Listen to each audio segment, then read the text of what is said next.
discipline-là. On l'appelle aujourd'hui The Natural Navigator, le navigateur naturel. Et je le remercie énormément pour sa bienveillance et ses encouragements. Alors, je vais me présenter très rapidement.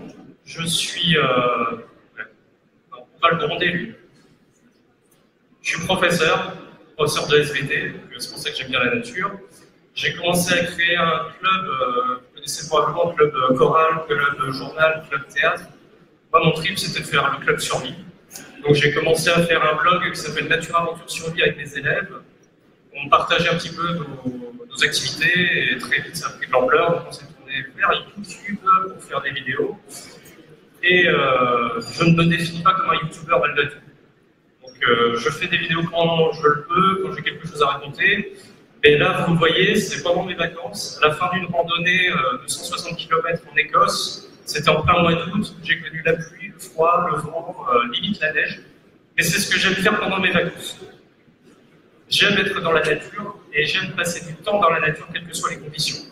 Donc juste pour vous dire que voilà, je ne reste pas scotché derrière un écran à faire des vidéos forcément.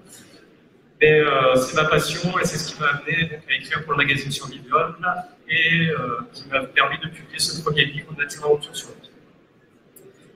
Alors la navigation naturelle, je voudrais vous présenter ça de façon très logique. En fait, on adopte la démarche du navigateur naturel. C'est-à-dire qu'on va prendre les objets les plus élémentaires, les plus visibles, ce qui se déroule dans le ciel. Ensuite, on va descendre un petit peu, on va observer les paysages. On va se tourner ensuite vers les arbres, parce que c'est ce qu'il y a dans le paysage qui peut nous renseigner le plus en fait, sur les directions. Et ensuite, on verra les petites choses. Il y a une variété de petits indices. Et je rajouterai également un petit passage pour que vous appreniez à naviguer en pleine ville, parce qu'on est quand même à Paris aujourd'hui. Passons. La première partie, je vous dis, c'est le ciel. C'est ce qui va être le plus élémentaire. Alors, on va passer. Je ne vous ferai pas l'affront de vous dire que le soleil se lève à l'est et se couche à l'ouest, n'est-ce pas? Mais je vais quand même vous faire un petit affront, c'est que je vais vous dire que cette réalité-là, ça n'est vrai que 2 jours par an. Ça n'est vrai que 2 jours par an, et en fait, aujourd'hui, si demain matin, si vous allez voir le soleil se lever, peut-être que vous le verrez effectivement se lever à peu près vers l'est, mais le reste de l'année, c'est pas toujours vrai. C'est pas toujours vrai tout simplement parce que lors de sa formation, la Terre a pris un petit coup sur la tête. Et aujourd'hui, l'axe de rotation de la Terre n'est pas perpendiculaire au Soleil. Il est décalé d'environ 23,5 degrés.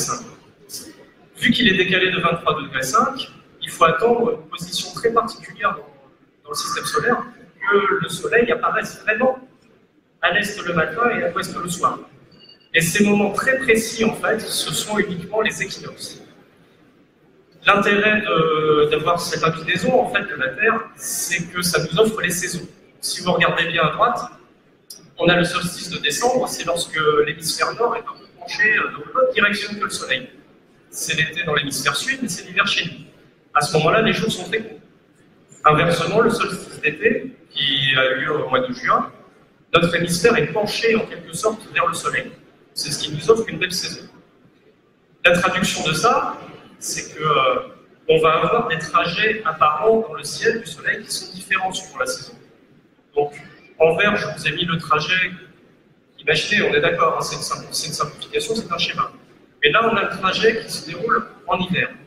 Vous voyez que le Soleil se lève un tout petit peu plus au sud-est et se couche un petit peu plus au sud-ouest. Ce qui fait que sa course pendant la journée est beaucoup plus courte, ce qui fait que nos jours sont beaucoup plus courts. Inversement pour l'été, vous savez très bien que les jours sont beaucoup plus longs en été. Là, le Soleil se lève un petit peu plus au nord-est et se couche un petit peu plus au nord-ouest. Par contre, il y a une réalité là-dedans, c'est que quelle que soit la saison, quel que soit le jour de l'année, en milieu de journée, le Soleil est toujours précisément au sud. Je dis milieu de journée, mais on va complexifier un petit peu ça. Quand on dit milieu de journée, on pense toujours midi. Et si vous y réfléchissez bien, le midi qui est chez nous, là, 12 heures, c'est pas le même chez nos voisins, par exemple les Suisses, les Belges. C'est pas tout à fait, ça ne survient pas tout à fait au même moment. Et lorsqu'on parle de milieu de journée avec le soleil, en réalité, on parle de l'heure solaire. Et l'heure solaire ne survient pas toujours à midi. Là, je vous ai mis le méridien de Greenwich en rouge. Donc on va considérer qu'il est vraiment midi au méridien de Greenwich et que ça correspond à l'heure solaire. Le problème, c'est que dans l'ensemble de la France, à ce moment-là, ça sera midi. Mais le soleil, lui, il fait sa course pendant tout le temps. Il fait sa course dans notre pays. Ce qui fait que le midi solaire, il va survenir un petit peu plus tôt ou un petit peu plus tard, suivant l'endroit où on se trouve en France. Et encore, je ne vous parle que de la France, je ne vous parle pas du monde entier. Donc en fait, détecter le milieu de journée, c'est pas forcément évident. C'est pour ça qu'on dit très souvent, ok, à midi, le soleil est pile au sud. Effectivement, c'est un moyen de retrouver les directions principales. Mais encore faut-il savoir quand ça survient exactement. On va passer là-dessus. Et encore une fois, je vais vous parler d'un truc, mais pour lequel je ne ferai pas l'affront de vous reparler de cet indice. Je pense que vous connaissez tous l'étoile polaire. L'étoile polaire qui nous indique quelle direction? Le nord, je pense que tout le monde là le sait. Pour retrouver l'étoile polaire, on utilise le grand chariot. Alors, juste pour vous embrouiller l'esprit, vous vous souvenez de mon schéma où la Terre tourne autour du Soleil? Comment ça se fait que l'étoile polaire, elle nous indique toujours le nord, alors que la Terre fait tout le tour du Soleil et que, en gros, le diamètre de l'orbite fait 150 millions de kilomètres? Si la Terre se déplace, normalement, l'étoile polaire, elle ne devrait plus nous indiquer le nord. Ça, c'est une question d'échelle, je vais passer très vite là-dessus, c'est juste que l'étoile polaire, elle a tellement grande distance qu'en fait, même un simple déplacement de 150 millions de kilomètres, ça change. Donc on considère que l'étoile polaire, ok, ça nous indique bien le nord. Mais en navigation naturelle, on ne s'intéresse pas seulement aux directions. Ce serait très réducteur. En fait, on apprend à lire les paysages et à lire certaines informations qui sont publiées. Et là, je voudrais vous présenter un truc qui s'appelle l'horloge stellaire. En fait, on peut lire l'heure solaire, en pleine nuit, dans le ciel. Pour lire cette horloge stellaire, c'est un petit peu compliqué. Rassurez-vous, je vais vous l'expliquer. Donc on a le grand chariot qui nous permet de retrouver l'étoile polaire, ça s'appelle un pointeur. Bon, techniquement, on appelle ça le grand chariot, mais on la surnomme aussi la grande casserole, je pense que vous le savez. Et du côté où est censé couler la sauce de la casserole, en fait, on a l'aiguille de l'horloge stellaire. Maintenant, si vous regardez bien ce cadran, il est inversé. Et en plus, il est à 24 heures. Et en plus, avec la petite flèche de rotation, je vous indique que quand le grand chariot se décale, ça se fait dans le sens inverse des aiguilles du dieu. Mais toujours est-il que on peut éventuellement déterminer, ici sur le schéma, là, une position qui nous indique qu'il est 9 heures. Oui, mais c'est toujours un peu plus compliqué que ça, c'est-à-dire que l'horloge stellaire, elle a un décalage, c'est pas une horloge suisse.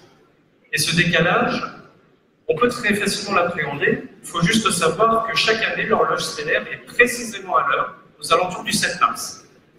Après, il faut juste faire un petit calcul, c'est-à-dire qu'il y a 4 minutes de décalage par jour, ce qui fait 30 minutes environ par semaine, 2 heures par mois.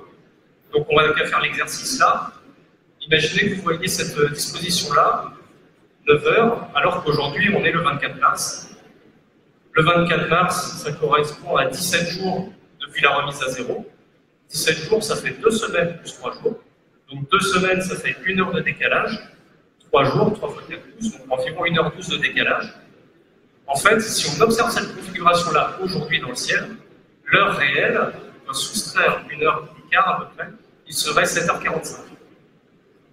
Bon, 7h45, vous allez me dire, le soleil est déjà levé. C'était juste pour l'exemple. Donc, dans le ciel, en fait, il y a tout un tas d'informations. Ce sont les informations les plus élémentaires pour vous voir. C'est-à-dire que vous allez repérer facilement le soleil, la lune, les étoiles qui peuvent nous renseigner sur des tas de choses, pas seulement les directions, comme vous l'avez vu. Ça peut nous donner l'heure, ça peut nous donner la saison, ça peut même nous donner des informations sur les grandes marées qui approchent. On va passer à la deuxième partie, c'est-à-dire les paysages. Lorsqu'on embrasse un paysage du regard, on peut très bien déterminer certains indices également qui sont extrêmement bons. Donc, ça, c'est une photo toute bête, une photo de vacances. Il n'y a peut-être rien qui vous choque dessus. Regardez bien ce qui se passe quand même. Je vais vous montrer une deuxième image, qui est une gravure en fait du voyage de la Pérouse, qui a été faite au XVIIIe siècle. Regardez bien la grande partie qu'occupe le ciel. Et là, vous y voyez des trucs vraiment bêtes, vous y voyez des nuages. En réalité, les nuages, ils peuvent nous donner des tas de renseignements. Il faut juste savoir ce que c'est un nuage. Un nuage, c'est une zone de condensation de la vapeur d'eau dans l'atmosphère. Donc, à la faveur d'une modification de pression, de température, on a des petites gouttelettes d'eau qui vont s'agglomérer et qui vont grossir et qui vont nous former ce qu'on appelle un nuage et qui est visible depuis la Terre. Ces modifications de pression, de température, elles peuvent survenir avec tout simplement un relief. Cette photo, elle ne dit peut-être rien, comme ça a l'air bête, et vous allez comprendre la puissance du truc. Ici, c'est la dent de la Grande Casse dans la Vanoise, et il y a un nuage dessus. Je l'ai pris au début d'une randonnée. J'ai fait ma petite randonnée pendant 3 heures. À la fin de la randonnée, il y avait toujours ce nuage-là au-dessus de la dent de la Grande Casse. Les autres nuages aux alentours, ils bougent. Mais lui, c'est comme s'il était fixé. Pareil, même exemple. Ici, c'est sur le puits de d'eau. Pareil, un nuage qui semble immobile. Ça, c'est ce qu'on appelle en fait un nuage orographique. Donc, c'est un nuage qui est créé par le relief. Tout simplement parce qu'il y a un relief, il y a une masse d'air humide qui peut passer par là, et le relief fait une sorte de blocage, il compresse un petit peu les masses d'air humides, où il y a condensation et il y a formation d'un nuage. On a l'impression que c'est immobile, mais en réalité, il se renouvelle en permanence. Pourquoi c'est intéressant ça? Eh bien, tout simplement parce que les navigateurs, à l'époque des Bougainvilliers, des Labéros, des capitaines Cook, ils étaient constamment à la recherche de ce genre de nuages. Imaginez que vous êtes paumé en plein milieu de l'océan, vous avez une île avec un relief. Cette île-là, elle va créer une anomalie de pression et de température dans l'environnement, et ça va être suffisant pour créer des nuages. Et vous, dans votre petite vigie, sur votre bateau, vous allez être capable de repérer ces nuages-là, même si vous ne voyez pas la Terre qui est en dessous de la ligne d'horizon. Donc ça, ce sont des petits indices vraiment tout bêtes qu'on peut observer. Alors les nuages, je pourrais vous en parler pendant des heures, parce que ça permet également de jouer le rôle de miroir, et parfois on arrive à deviner ce qu'il y a de l'autre côté de la ligne d'horizon, simplement parce qu'il y a une couleur qui se reflète. Donc c'est des outils extrêmement puissants. Mais juste pour vous dire qu'un paysage, ça peut aussi donner une foule d'informations. Là j'ai envie de vous dire que bon, c'est un paysage tout bête, mais si on essaye de le décrypter, vous allez voir qu'il y a énormément de choses à voir. Donc ici, moi je vous dirais qu'on est dans un paysage de montagne. Comment on peut le savoir? Bon, bah déjà, vous allez me dire, ok, c'est vallonné. C'est pas suffisant. Si vous regardez bien, il n'y a pas beaucoup de végétation. Les arbres sont très rares. Donc ça veut dire qu'on est probablement dans l'étage alpin, c'est-à-dire à un peu plus de 2000 mètres d'altitude. Autre information, on voit que suivant le versant, la population d'arbres n'est pas forcément la même. À gauche de l'image, là, vous voyez qu'il y a un petit bosquet. Non, t'es pas attentif encore. On voit qu'il y a un petit bosquet ici. Donc ce petit bosquet, là, on voit qu'il y a des arbres qui se développent. De l'autre côté, il n'y en a pas. Ça traduit déjà une différence d'ensoleillement. Autre information, le ruisseau, là. Enfin, le torrent, plutôt. Si vous regardez bien, il y a des gros blocs sur le bord. Ici, sur le banc, ici, on voit des gros cailloux mélangés à des petits cailloux. Et si on s'approchait, on verrait même un espèce de sable. Donc ça veut dire qu'il n'y a pas eu de tri dans les cailloux. Si vous allez à l'embouchure d'un fleuve, vous ne verrez que des toutes petites particules ou alors des galets qui ont bien été triés, qui font tous à peu près la même taille. Là, ce n'est pas le cas. Là, les galets, ils sont tous anguleux et en plus, ils ont tous une taille différente. Donc ça signifie qu'on est très proche du lieu de l'érosion. Autre information, le torrent, il est blanc. La couleur de l'eau également, c'est quelque chose qui fournit énormément d'informations. La couleur de l'eau, c'est influencé par ce qu'il y a dans l'eau, ce qu'il y a sous l'eau, ce qu'il y a au-dessus de l'eau. Là, s'il est blanc, ça veut dire qu'il est chargé de certaines particules qu'on appelle les argiles. Les argiles, forcément, c'est issu de l'érosion. Et où est-ce qu'on érode le plus? C'est dans les montagnes. En plus, si vous mettez la main dedans, vous aurez un toucher très huileux, ce qui indique bien que ce sont des argiles. Dernière petite information sur laquelle je reviendrai juste après. Cet arbre-là et les petites plantes jaunes qui sont en bas m'indiquent que le sud, en fait, est vers ici. Mais pas sûr. Donc ça, c'était pour les paysages. Maintenant, on va rentrer dans ce qui fait un peu plus le sel de la navigation naturelle, des trucs que l'on néglige au jour le jour et qui pourtant sont d'une élégance extrême selon moi, ce sont les arbres. Donc si on regarde un arbre, ça peut nous donner une somme d'informations faramineuses. L'arbre, il est influencé par ce qu'il trouve dans le sol, il est influencé par l'ensoleillement qu'il va rencontrer et par les vents également. Ici, on a un bouleau. Donc, pour les passionnés de bushcraft, vous savez que le bouleau, c'est l'arbre multi-usage. Son écorce permet d'allumer du feu, on peut sculpter le bois très facilement, on peut récolter sa sève, on peut faire énormément de choses avec. Mais un bouleau, c'est un arbre pionnier, c'est-à-dire qu'il va s'installer dans des terrains vagues, des friches, dans des milieux très pauvres. Il va pousser tout seul. Et puisqu'il a cette écorce blanche, en fait, c'est une adaptation pour encaisser un max de rayonnement sans que ça lui porte vraiment préjudice. Donc quand vous voyez un bouleau, déjà, vous savez que c'est un milieu qui tolère un extrême ensoleillement. Donc très souvent, sur les parcelles forestières, vous allez rencontrer des bouleaux essentiellement au sud, de là où provient le plus de rayonnement. Sur les franges nord, très souvent des forêts, on n'en voit pas beaucoup. Autre chose, le bouleau a une durée de vie très limitée, mais par contre il pousse très vite. Les forestiers le considèrent presque comme une mauvaise herbe. Donc quand vous êtes dans une parcelle forestière où vous voyez des bouleaux au milieu des chênes, des charbres, qui eux poussent très lentement, vous savez que cette parcelle est extrêmement jeune. Elle n'a maximum 100 ans. Le bouleau, même avant ses 100 ans, il décède parce qu'il est très sujet aux parasites. Donc ça, c'était simplement pour l'espèce. Par contre, on va regarder vraiment ce que c'est un arbre. Un arbre, dans l'imaginaire des gens, c'est ça. Déjà, c'est un poteau qui est marron. Et en plus, par-dessus, on a une espèce de petit nuage vert qui représente le feuillage. Mais un arbre, c'est pas ça. Si vous prenez le temps d'observer un arbre, c'est ça. Un arbre, il est sujet à tous les intempéries. Il est sujet à l'ensoleillement, il est sujet à ce qu'il trouve dans le sol. Donc cet arbre-là, c'est beaucoup plus représentatif de la réalité parce qu'un arbre, c'est une asymétrie. Vous vous souvenez quand je vous ai dit que le soleil était précisément au sud en milieu de journée? L'asymétrie, elle vient de là pour tout ce qui est sur Terre. Puisque la course du soleil passe principalement par le sud, c'est ce qui va influencer les cellules de convection dans l'atmosphère, donc c'est ce qui va avancer la turbulence en fait dans les... Et c'est ce qui va avancer ce genre de truc. Donc si on regarde bien cet arbre-là, vous voyez qu'il est totalement penché, il est déformé. À la base de l'arbre, là, vous avez un côté qui est complètement cramé, les branches sont mortes. Cet arbre-là, il a été pris en photo à proximité du littoral, c'est évident, puisque de toute façon, il a bouffé des vents pendant toute sa vie. Et ce qui me fait dire qu'il est très proche du littoral, c'est cette partie-là qui est brûlée. Ça veut dire que le vent qui l'a influencé dans sa croissance charrie des choses qui, quand même, sont agressives. Et ces choses-là, ce sont les embruns du sel. Les plantes n'aiment pas trop ça, donc ça fait cramer toutes les branches qui sont à la base. Donc le vent vient de par là, et puisqu'on est dans ma terre natale de la Bretagne, ça veut dire que l'ouest est à gauche de la photo.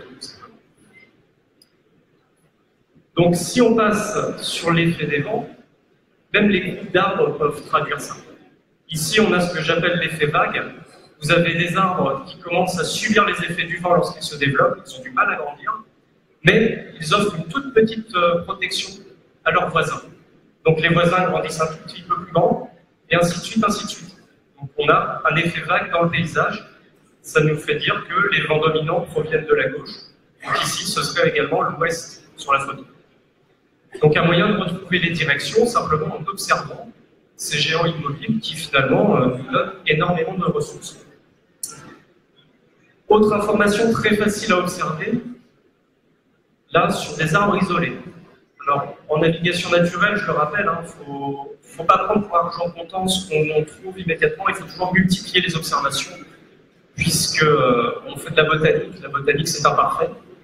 Donc il y a toujours des influences, de l'ombre d'un arbre voisin ou alors un bâtiment qui redirige les vents. Mais ici, on a un arbre à peu près isolé.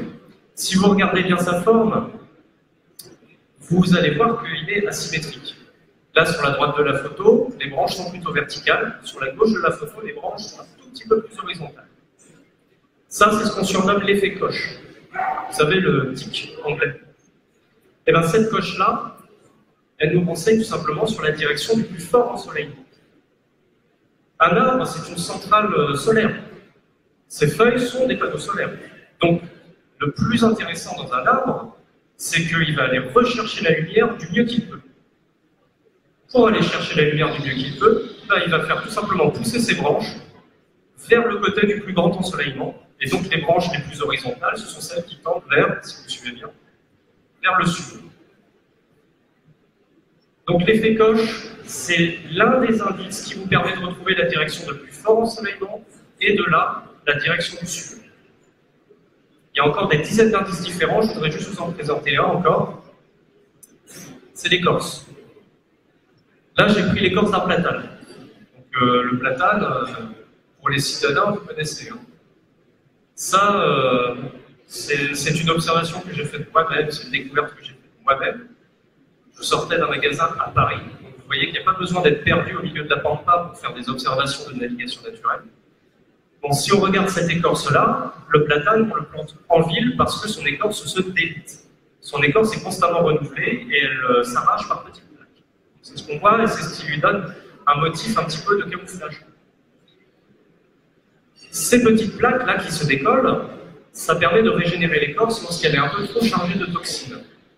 C'est pour ça qu'on les plante en ville, les platanes. C'est parce que leur écorce se régénère en permanence et qu'ils sont très tolérants à la pollution. Mais cette écorce, donc, je vous dis, elle se renouvelle. Si on fait le tour de l'arbre, là, on va trouver une zone où toute l'écorce est neuve. Pour que l'écorce se renouvelle, il faut qu'elle puisse se détacher et tomber. Pour se détacher et tomber, il faut qu'elle soit asséchée. Et qu'est-ce qui assèche le plus dans l'environnement? Le soleil. Donc, ce côté-là qui est principalement renouvelé, où toutes les petites plaques sont tombées de l'écorce, c'est bien le côté sud de l'arbre. Donc, vous sortez du Paris Event Center, vous retournez au métro, vous allez voir des platanes, regardez vite fait où est-ce que l'écorce est le plus tombée, et vous retrouverez assez facilement la direction du sud. Vous regardez plusieurs platanes, bien entendu, il faut multiplier les observations. Donc un arbre, c'est un outil d'une puissance exceptionnelle en navigation naturelle.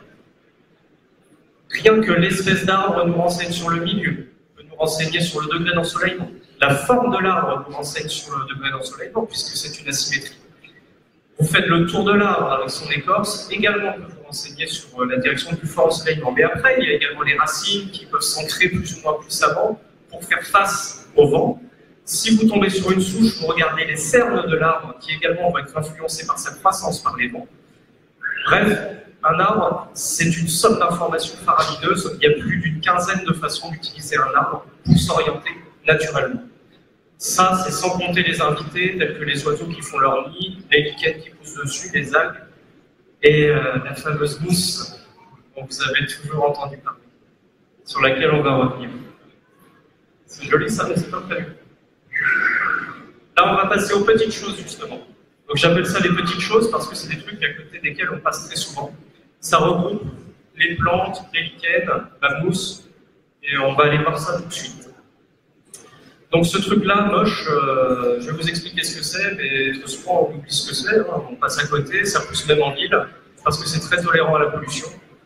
Et pourtant, c'est un indice de navigation naturelle que je trouve exceptionnel, puisqu'il est très facile à appréhender, je vais vous le décrire, et en sortant, vous le connaîtrez tous. Alors, parlons de la mousse. Qui a entendu parler de la mousse qui indique le nord? Je vais être un tout petit peu critique là-dessus, mais ce que je trouve quand même exceptionnel, c'est que vous voyez que c'est un indice qui a été transmis de génération en génération par les loups. Et le fait que même des enfants aujourd'hui, Victoria,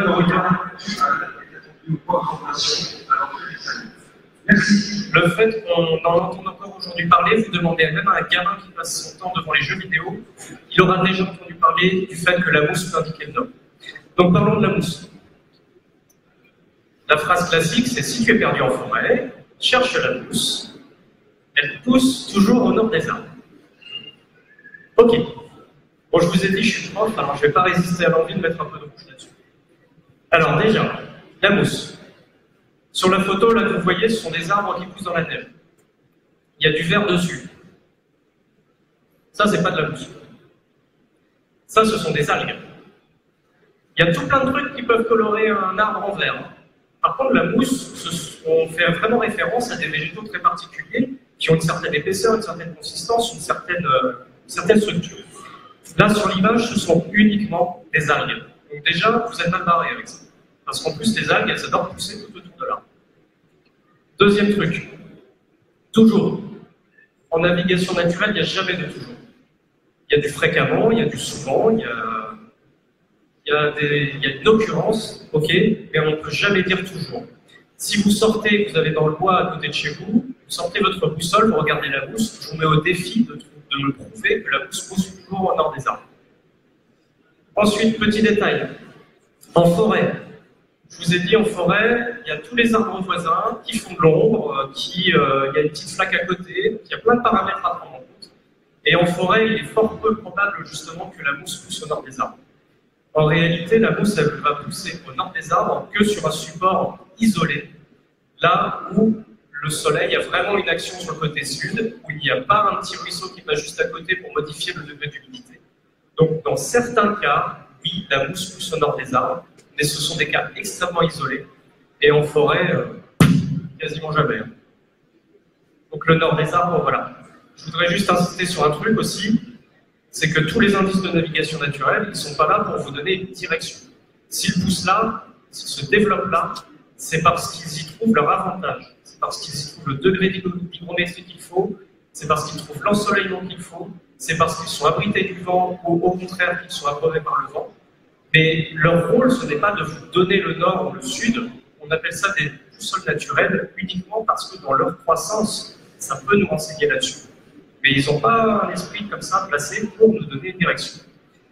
Alors en parlant de ces boussoles naturelles, on peut se tourner vers des dizaines de végétaux, des dizaines d'arbres, des dizaines de lichens, tout ce que vous voulez. Sur cette image-là, on a une plante qui s'appelle la digitale jaune, qui pousse en montagne. Chez nous, on a la digitale pourpre, qui pousse dans les sous-bois, que vous connaissez probablement, qui est toxique, hein, donc vous n'allez pas la manger. Mais quand on comprend un petit peu ce que c'est qu'une plante, on comprend vite pourquoi est-ce que ce genre de choses peut être une boussole naturelle. Une plante, finalement, c'est l'organe reproducteur du végétal. Si c'est l'organe reproducteur du végétal, la plante, elle va investir énormément d'énergie pour faire en sorte qu'elle se reproduise. Si on regarde bien sur la photo, là c'est peut-être un peu petit, mais il y a des bourdons qui pollinisent. Donc la fleur, surtout les fleurs complexes comme ça, il faut la mettre en valeur pour être sûr que le pollen soit récolté et être déposé sur une autre fleur. Donc en fait, ces fleurs-là, elles cherchent un bel éclairage. C'est comme un acteur sur scène, si l'éclairage est pourri, ça ne marche pas. Et bien là, la plante, c'est exactement ce qu'elle fait. Vous remarquez que toutes les digitales sur la photo s'orientent dans la même direction. Et là, c'est la direction du plus fort ensoleillement, parce que c'est la direction qui leur apporte le plus de lumière. Donc le sud. Donc là, on a une plante du sol naturel qui nous indique le sud, juste parce qu'elle pousse dans un site. Donc passons ensuite sur les petits lichens. On a un lichen jaune là, que vous pourrez retrouver même à Paris, puisque ces lichens-là tolèrent très bien la pollution, c'est ce qu'on appelle l'exanthorie. Pour la petite histoire, on les utilisait en Bretagne pour colorer les vêtements en rose, il fallait juste les faire macérer dans du pipi. Ça vous donne l'idée pour l'odeur des vêtements après. Bon, toujours est-il que ce lichen-là, il est coloré en quelque sorte en réaction de défense face au soleil. C'est une association d'un algue et de champignon. L'algue a besoin d'un petit peu de soleil, mais le champignon, il n'est pas trop simple. Donc le champignon, pour se protéger, va fabriquer des petites substances qui vont renvoyer la lumière, ou alors qui vont capter la lumière, mais atténuer son énergie. Donc le champignon, il produit une substance qui est jaune-orangé, ce qui fait que lorsque le lichen est très exposé au soleil, il va avoir une couleur bien flashy, bien pétante, jaune-orangé. Par contre, vous faites le tour de la branche, là, et vous verrez peut-être le même lichen, la même structure, mais avec une couleur un petit peu plus verdâtre, glauque. Donc rien qu'en faisant le tour d'un arbre, vous pouvez repérer les endroits où la coloration change. Et là, ça peut vous indiquer également la direction de plus fort ensoleillement, donc le sud.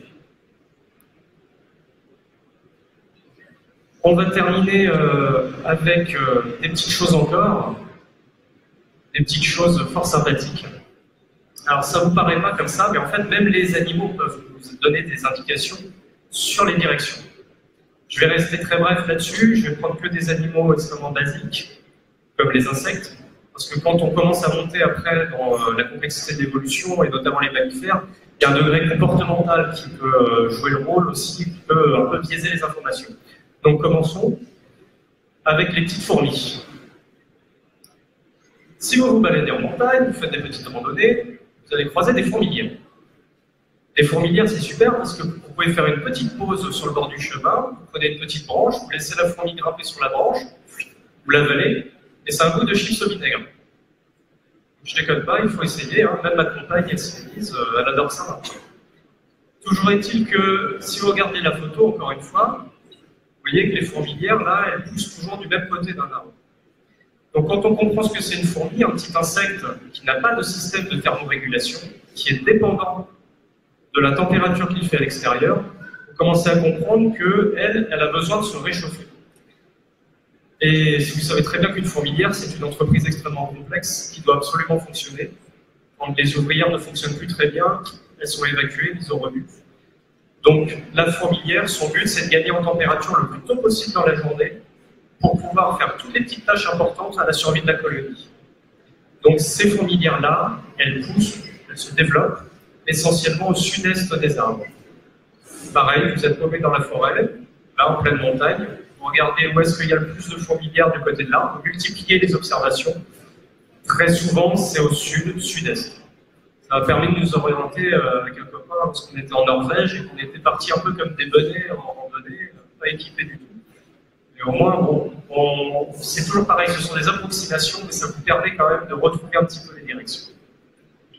Autre insecte fort sympathique, les gendarmes. Et si j'ai choisi cet exemple-là, c'est parce que là, on voit qu'il y a un héritage un peu plus profond que simplement l'histoire de la mousse. Le gendarme, son vrai nom, c'est le pyrocore. Je vous fais grâce au nom latin. Mais il a un surnom dans le sud de la France. On le surnomme le cherche-midi. Ça veut dire qu'il cherche le midi. Or, le midi, milieu de journée, au sud. Le pyrocore, quand vous le voyez en petits groupes, sur un tronc, sur un support, et bien très souvent, c'est du côté le plus ensoleillé. Donc, quand vous voyez des colonies de pyrocore qui se développent, là, qui s'agglomèrent, qui s'agrègent, vous avez de fortes chances de regarder le support, la face du support qui est orientée du côté du sud. Donc ça aussi, c'est un petit exemple tout bête, mais vous voyez que vu qu'on le surnomme cherche-midi, ça veut bien dire que nos ancêtres l'avaient déjà repéré, cette tendance-là, et on a essayé de le transmettre, et cette fois dans le côté linguistique. C'est ça que je trouve phénoménal. Donc voilà pour les animaux, je pourrais vous parler également pendant des heures des oiseaux, puisque les oiseaux, suivant l'espèce, suivant l'endroit où ils vont nicher, ils vont nous donner un tas d'informations. Gardez juste à l'esprit que vu qu'un arbre développe énormément de branches vers le sud, les oiseaux font beaucoup de nids du côté sud, et du coup ils font beaucoup de caca côté sud. Donc quand vous voyez des fientes partout dans la forêt du côté d'un grand arbre tel qu'un chêne, vous pouvez vous dire que c'est peut-être le côté sud de l'arbre, une véritable boussole de caca. Je ne pouvais pas m'empêcher également de vous parler rapidement de la façon de naviguer en ville, même si ce n'est pas très naturel, vous allez me dire. Mais en réalité, naviguer naturellement, ça veut simplement dire observer le paysage et en déduire des directions. Donc, en mer, on peut utiliser les balises, on peut utiliser la signalisation maritime. En ville, on va utiliser des trucs moches qu'on hérite des années 80-90. Ça s'appelle des paraboles. Ça fleurit sur les balcons, sur les toits, et ces machins-là, ça sert à recevoir la télé quand on n'a pas envie de sortir. Alors nous, comme on a envie de sortir, on voit les paraboles, on ne voit pas l'écran de télé. Mais quand on réfléchit ce que c'est une parabole et ce à quoi ça sert, c'est là qu'on va pouvoir en déduire certaines informations. La parabole, elle vous sert à recevoir la télé par satellite. Les satellites de télévision sont des satellites géostationnaires. Ils occupent toujours le même point dans l'espace, en fait, par rapport à nous. Donc la parabole, elle doit pointer précisément vers le satellite pour que ça fonctionne. En France, la majorité des paraboles pointent vers le sud-sud-ouest, parce que le satellite se trouve à peu près dans cette direction-là, avec un certain angle d'élévation, bien sûr, par rapport à l'équateur. Mais toujours est-il que quand vous vous baladez dans une ville, ou même à la campagne, que vous voyez des paraboles qui pointent toutes dans la même direction, vous avez une de grandes chances que ces paraboles-là vous montrent le sud-sud-ouest. Cet exemple-là, vous le prenez avec des pincettes parce que maintenant, des fournisseurs de télé par satellite, il y en a des dizaines et il y en a maintenant qui pointent plus vers le sud-sud-ouest. Donc, bon, en gros, vous faites une moyenne, vous trouverez à peu près le sud probablement. On va passer. Donc, si vous deviez retenir juste deux choses de cette petite conférence, là j'ai juste survolé le sujet. Déjà, je vous invite à sortir. Je vous invite à sortir parce que la navigation naturelle, vous voyez que c'est de la contemplation. On doit Juste identifier des asymétries, des tendances. C'est juste ça qui va vous mettre la puce à l'oreille et qui va vous faire dire que peut-être il y a un indice à interpréter. Donc l'asymétrie, elle provient du soleil au tout début, mais après elle se traduit même dans le vent, même dans la forme des arbres, même dans la forme des plantes. Deuxième chose que je voudrais vous dire, c'est de ne pas prendre tout ce que je vous ai raconté pour argent comptant. Ne me croyez pas sur parole. Pas plus tard qu'il y a 2 semaines, il y a un mec sur les réseaux sociaux qui m'a dit que c'était bidon ce que j'avais posté comme photo, etc. Ok, sortez, allez voir ce que je viens de vous raconter, allez trouver des lichens, allez trouver de la mousse, allez trouver des arbres, et vous venez me dire ensuite quelles sont vos découvertes. C'est comme ça qu'on rentre dans la navigation naturelle, c'est comme ça que je suis rentré en tout cas. Et lorsque vous commencez à repérer certains indices, ces indices ne vous quittent plus, et vous commencez à ouvrir un petit peu votre esprit vers des asymétries, des tendances, et vous pouvez même découvrir de nouveaux indices, et c'est ça qui est le plus beau, je trouve, dans cette discipline. On a une petite communauté mondiale donc, qui est centralisée par la personne que je vous ai présentée, Tristan Boulet, et on met un petit peu en commun nos indices, nos découvertes, et c'est quelque chose d'extrêmement enrichissant, croyez-moi. Donc c'est un moyen, le dimanche après-midi, quand vous faites la balade avec les enfants, d'ouvrir un petit peu votre esprit à la nature, de synchroniser avec la nature, et surtout d'apprendre à comprendre comment est-ce que le monde fonctionne, parce que c'est vraiment de ça qu'il est question.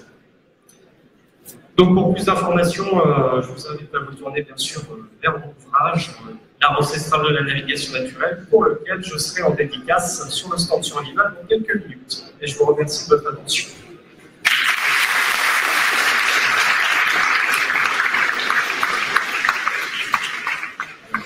Merci Alban pour, comme tu dis, ce survol. Évidemment, ça ne se résume pas qu'à ça et tu as essayé d'être le plus concis possible. En tout cas, c'était une conférence qui n'est pas évidente. Oui, j'imagine. Parce que je veux juste aussi rajouter que ça ne se résume pas à trouver le nord, le sud, l'est, ouest. Vous voyez, on peut déterminer l'heure en plein ciel. On peut, rien qu'avec la couleur de l'eau, déterminer s'il y a des hauts fonds, comprendre quelle est la végétation ou la faune qui passe par là. C'est vraiment quelque chose de faramineux qui sera extrêmement difficile de résumer.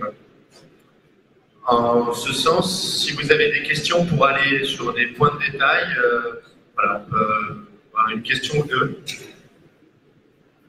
Je vous aime beaucoup, monsieur, parce qu'à chaque fois, vous posez un point de question. Bonjour, merci. J'aimerais avoir des informations par rapport à votre livre, savoir le spectre qui le couvre et la profondeur des informations. Et d'autre part, hors langue anglaise, s'il y a d'autres ouvrages sur le même sujet. Alors là, je vais faire une sacrée promo parce qu'évidemment, hors langue anglaise, il n'y en a pas beaucoup des bouquins. C'est un peu pour ça aussi que je me suis senti obligé d'écrire celui-là. Alors au niveau du spectre qui est couvert, vous allez y trouver en fait déjà des explications sur comment l'homme se déplace la nuit des temps et surtout pourquoi est-ce que l'homme n'arrête pas de se perdre. Puisque je vous l'ai dit, la nature et même nous sommes une somme d'asymétrie. Ce qui fait qu'à chaque fois que vous écoutez ou vous lisez des histoires de survie, ce sont toujours des gens qui se perdent, qui ont du mal à circuler. Ensuite, en termes d'indices, si on se résume juste à ce qui est écrit sur la couverture, bon, astronomie, soleil, la lune, les étoiles, ça, c'est quelque chose qui a été beaucoup couvert, mais j'essaie d'y apporter justement un petit peu plus. C'est-à-dire aller au-delà, de simplement trouver les directions, et également comprendre comment ça fonctionne, pourquoi est-ce que les marées sont liées à la Lune, et pourquoi est-ce que d'après la position de la Lune, on peut observer certains lichens, certains végétaux. En fait, c'est juste des interactions qui sont vraiment encyclopédiques et qui seraient dures de résumer. Mais après, vous avez également la couleur de l'eau, les paysages, l'influence du soleil sur les paysages, les vents, l'influence des vents qui finalement est beaucoup plus profonde que ce qu'on peut croire. Les plantes, les arbres, les animaux, voilà. Enfin, vous pouvez le feuilleter au stand si vous voulez, c'est extrêmement bon. Alors, dans ce cas, si vous y connaissez rien, c'est très bien parce que mon boulot c'est prof et je milite vraiment pour la démocratisation de ce genre de connaissances. Mon premier livre, Nature, Aventure, Survie, je l'ai écrit finalement pour les élèves. C'était les fiches de cours que je donnais à mes élèves que j'ai essayé de retransformer sous forme de livre. Et là, c'est pareil. Mon rôle, c'est d'être le plus pédagogique possible. Je n'invente quasiment rien. Hein. Ce sont des connaissances que nos ancêtres avaient depuis des milliers d'années. Si vous voulez, je ne suis qu'un passeur de savoir, j'essaie juste de vulgariser, au sens noble du terme. Bon, bien sûr, avec l'expérience, on arrive à faire des petites découvertes. Il y a à peu près une dizaine d'indices qui sont exclusifs à mon bouquin, parce que c'est moi qui les ai découverts, du coup. Mais je les partage également avec Tristan Boulet en langue anglaise. Mais si vous lisez la langue anglaise, je vous recommande vraiment les bouquins de Tristan Boulet qui sont une invitation à sortir dans la nature et à prendre du plaisir. Et c'est ça que j'ai essayé de transmettre également. C'est que vous pouvez prendre énormément de plaisir sans matériel, sans hache, sans allumer un feu, sans rien faire du tout, juste en observant ce qui est autour de vous. Et je trouve que c'est ça qui est le plus important dans la société aujourd'hui. C'est de sortir, d'oser sortir, surtout si vous êtes citadin, et d'apprendre à contempler. La première citation de mon livre, c'est ça, c'est vous voyez mais vous n'observez pas. C'est Sherlock Holmes qui dit ça à son ami le docteur Watson. Y a-t-il une seconde et dernière question? Très bien. Et ben, à ce moment-là, donc Alban va être disponible sur le stand survival qui est juste là, vous pouvez voir avec les auriculaires rouges. Les deux prochaines conférences qui vous attendent ici sont le combat et la survie en montagne avec Gatien, donc, qui est chef de la cellule d'appui au recrutement du 27e bataillon des chasseurs alpins. Voilà, on va parler du combat et de la survie en montagne. Et on terminera avec les gestes de premier secours en situation de crise avec quelqu'un qui nous vient des anciens paramédicaux du 2e régiment de la Légion étrangère. Donc, ça sera des conférences qui vont être sur des thématiques musclées pour terminer la journée, même si Alban se défend plutôt bien également. Mais voilà, vous verrez Gatien, c'est quand même un sacré morceau. Donc voilà, ces deux dernières conférences. Merci à Alban pour ta présence. Prochaine conférence à 16h. En attendant, je vous invite à aller essayer de lancer un couteau dans une planche qui est 7 mètres plus loin de vous. C'est vraiment pas évident, c'est tout droit. Donc vous faites toute l'allée des couteliers et vous pouvez aller faire du lancer de hache et du lancer de couteau. Merci à tous pour votre attention très assidue. À tout à l'heure.